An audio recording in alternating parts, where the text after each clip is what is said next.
the Chicago Bears sign free agent edge rusher Bud Dupree. My name is Harrison Graham. Welcome into Chicago Bears Now by Chat Sports.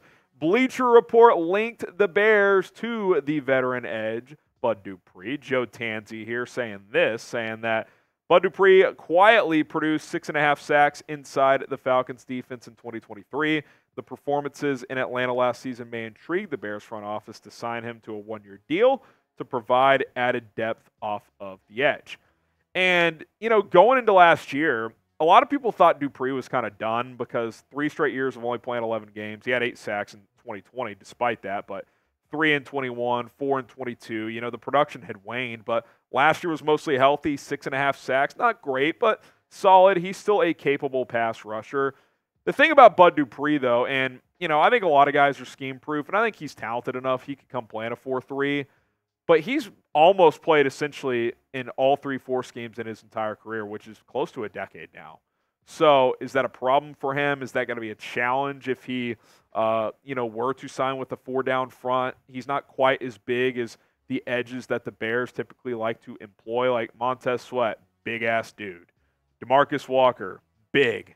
Austin Booker, he's only like 250-something, but they're going to add on to that frame. I bet he plays in the 260s, especially by year 2. Dominique Robinson, athletic freak. That's why they took a chance on him. Bud Dupree's athletic, but he's not quite as big as a guy like Montez Sweat. And then you factor this in as well, which kind of adds to the 3-4 theory from Schefter. This was just on Thursday here. Bud Dupree concluded a visit with the Chargers. He's also been talking with the Falcons and Steelers, 2 teams he's played for in the NFL. All are 3-4 schemes. All those teams run 3-4. Now, most teams are multiple. You see different looks, and in a 3-4, he's not going to drop into coverage, so how much of a difference does it make? Well, for some guys, some. For others, not so much. So, I think this batch of players is probably more intriguing to me based on what I think the Bears would prefer and just based on who's available. Calais Campbell's also played in a lot of 3-4s, but he's played in some 4-3s, and he's big enough. He could play 3-tech too, which I like. Manuel Ogbah, Carl Lawson, Jerry Hughes, Yannick Ngakoue, he's obviously comfortable here. He says he's ready to rush, tweeted that out. Last time he tweeted that, by the way, he got signed by the Bears 6 days later. It's been, depending on when you've watched this, 2-3 days, so who knows. But, I'm not out on the idea of Bud Dupree. I just think he's probably, and based on what Schefter tweeted out, looking for a 3-4 opportunity. Name a defensive lineman that you think the Bears should sign. Let me know. Pin comment on today's video. After the YouTube ad break, I will tell you what I think will happen here. Calais Campbell would be my preference. I've explained why multiple times. If this is your first time on the channel or first time watching me when I've talked about him. Ton of experience, still very productive, versatility. He could play edge and 3-tech. I think he'd add a lot to that locker room. I'm guessing Ngakoue is more likely. A, maybe you get him cheaper. B, he knows the defense. The Bears know him and like him. I know for a fact Flus likes him. He fit in well.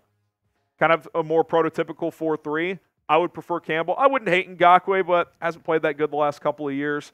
But if it's cheap, I certainly am not opposed. All right, Rome Odunze talking that talk. Not like in a just big-time shit talk manner, but I thought he had some interesting comments. A couple of days ago, he had some interesting words, which we discussed, and he did an interview with Bears.com as well, so we'll talk about that in a second, talking about the potential of the offense. But listen, get yourself a jersey. Rome represent, baby. Chatsports.com/Rome. Rome wasn't built in a day, but the Bears offense might have been. Chatsports.com/Rome. Link is in the comments and in the description. Pick one up today. Okay, here's what Rome had to say on Bears.com. We have so many different weapons, so many ways to be efficient as an offense. It feels very reminiscent of what I came from at Washington. Remember, he played with Jalen Polk, Jalen McMillan, big-time quarterback, and Michael Penix. I know they are going to put us into positions to succeed. I don't know who's going to be able to stop us with so many weapons. And look, I've said this, and I've tried to temper the expectations a bit because I don't want to sit up here and say this is going to be a top 5 offense in the NFL. There's still a lot that has to come together. But I'll say it here. I've kind of said it before. If Caleb Williams hits, if he's who we think he is, even if it's not all the way there as a rookie. You better watch out if you're other NFL teams, if you're other teams in the NFC North, because you got the weapons. You have arguably the best QB prospect since Andrew Luck. Some would say Trevor Lawrence. Okay, even if it's Lawrence. Okay. You have a top 3 wide receiver trio in the NFL on paper. Probably the best. You've got 2 good tight ends in Cole Kmet and Gerald Everett. 2 good running backs, maybe 3, depending on how they feel after DeAndre Swift, Khalil Herbert with Roschon Johnson. And even if it's not a huge upgrade, I think it's pretty clear you upgraded offensive coordinator with Shane Waldron. We got to see it. I understand, and that's why I'm not sitting here saying, get ready for a 13-4 season and an offense that's going to score 25 a game. But the pieces are there if Caleb hits. They really are. I mean, it wouldn't shock me if at the end of this year he had a C.J. Stroud type of season where he throws for 4,200 yards and, 27 touchdowns. That would not shock me. Got to see it. Talent's there, though. Pieces are around him. Coaching should be better. Offensive line's somewhat of a question mark, but I think it's at least, average to above average. They're talking. They feel confident. They got to go out and do it. We'll see if they can. The Bears will have a top blank offense in the NFL this year, 2024. Fill in the blank. Top 20, top 15. I said it earlier if you were watching live. Top 10 is a lofty, but I think possible goal. It wouldn't shock me, but, it's lofty. Top 20, I think, is kind of like, if you're below that, I think that's a problem. Top 15, I think, would be a good enough result. Like, if this was the 13th best offense in the NFL, you'd have a huge arrow pointing up moving forward. So, top 15 I'm happy with. Top 10 I'm thrilled with. Top 20 I'm like, it's not great, but it's better than what you've had. So you still can't be too upset. Okay, is Jaquan Brisker ready to take off? This guy's a vocal guy, both on the team, social media. He certainly seems to be that leader guy. Flus loves him. You listen to him talk about it, it's like, yeah, these guys really get along. He had a strong second half of last year, I thought. Remember early in the year, he was like checking out of every other game. It's like, is he hurt? Is he not? He had the concussion thing in preseason.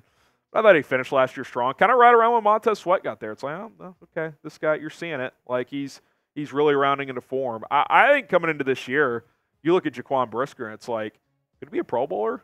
I think it's possible. I thought Brendan Sugray had an interesting write-up here on Brisker. A little snippet of that. Bears Wire, go check him out. Brisker returned to the lineup fully healthy in Week 10 and began making more impactful plays, including notching his first tackle for loss of the season behind a disruptive defensive line. His first and only interception of the year came a couple of weeks later, and Brisker turned in a performance for the ages when he tallied 17 total tackles, 1 forced fumble, 1 breakup in their win against Detroit. He was everywhere that day. He finished the season on a much higher note. And again, I kind of alluded to that earlier. Like, he started the year, and you're like, okay, this felt like a big breakout guy to me, and I didn't feel like he had taken a step forward. Like, he had a solid rookie year. I thought he hit a bit of a rookie wall, though, and then he started a little slow. He's checking in and out of games. Just like, what's going on here? But I thought the last 2 months of last season, he was terrific. And we know he's a leader. He plays with the physicality that fits this franchise. He will light you up. I think he's good enough in coverage as a box safety. And Flus and these guys really like him. Like, I really think this could be a guy that has 3 or 4 picks this year, 5 to 8 TFLs. Like, we know they're going to blitz him some. I'm excited to see what he can do in year 3. He's a really capable player. Name a player that you think will take a big jump in 2024. Rookies don't count. It's got to be guys who have been here. Big jump in 2024. Let me know who you think that player will be. You think about who else it could be. Obviously, Brisker. A couple of second-year guys. Tyreek Stevenson. Could this guy be considered a co-CB1 by the end of next year? Can Darnell Wright be a guy who's ascending closer to all-pro status at right tackle? I think those are a couple of names.